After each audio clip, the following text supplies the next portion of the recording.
Look at this setup. You finish drafting a document, feed it into your AI assistant, and ask what it thinks.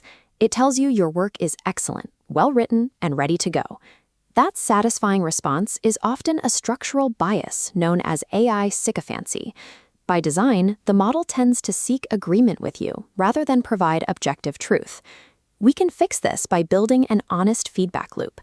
This process forces the AI to provide critical, actionable feedback, and you don't need any complex jailbreaks to do it. To run this workflow, you only need two things: a standard chat interface and a rough draft of your current work.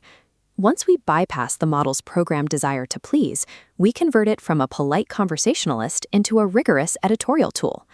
This mockup shows exactly where to start. Once the AI generates your draft, highlight the text and copy it to your clipboard. Do not ask for a review yet. If you ask for a critique in the exact same thread where you built the draft, the feedback will be compromised. This diagram illustrates what happens beneath the surface. As a chat grows longer, the context bar fills up, and the AI's behavior shifts toward conversational harmony. Reaching that red zone means the model has developed an implicit commitment to the text it just helped generate. It will instinctively defend the draft instead of breaking it down. Step away from that thread completely. Open a brand new, empty chat window and paste your copy text there. Opening that new chat instantly clears the context. The pull toward agreement vanishes, giving you a clean slate. Keep your subsequent interactions brief so that harmony bias doesn't have time to accumulate again. Separating your creation environment from your critique environment establishes baseline objectivity. Now we design the actual request for critique inside that fresh chat window. Questions like, "Is this good?" give the AI an easy out. It recognizes a prompt for validation and defaults to delivering praise. Looking at this text layout, you can see the shift we need to make. We replace the generic question with a strict demand. What would make this fail? Or what are the weaknesses? This structural framing changes the model's task. It is no longer deciding whether to bring up potential problems. It is specifically required to locate them. This side-by-side comparison shows the result. On the left, a standard prompt yields dense, flattering paragraphs. On the right, our negative framing extracts a clean, bulleted list of direct criticisms. Removing conversational agency forces the model to prioritize rigorous analysis over making us feel good.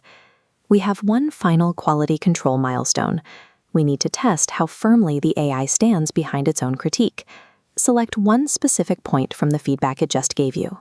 Reply and disagree with that point, but do not provide any logical arguments or new evidence to back up your disagreement.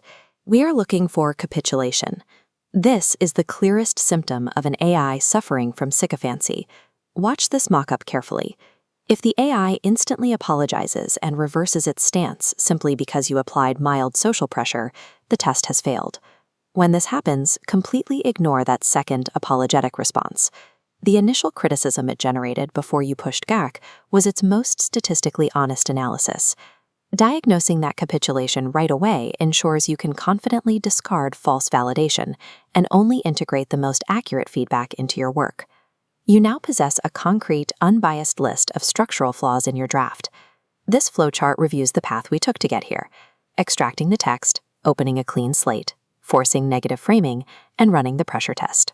To resolve the weaknesses you've identified, take that bulleted list, open a third, completely fresh chat window, and ask the AI how to fix them. Controlling the structure of your interactions turns a compliant chatbot into an objective collaborator.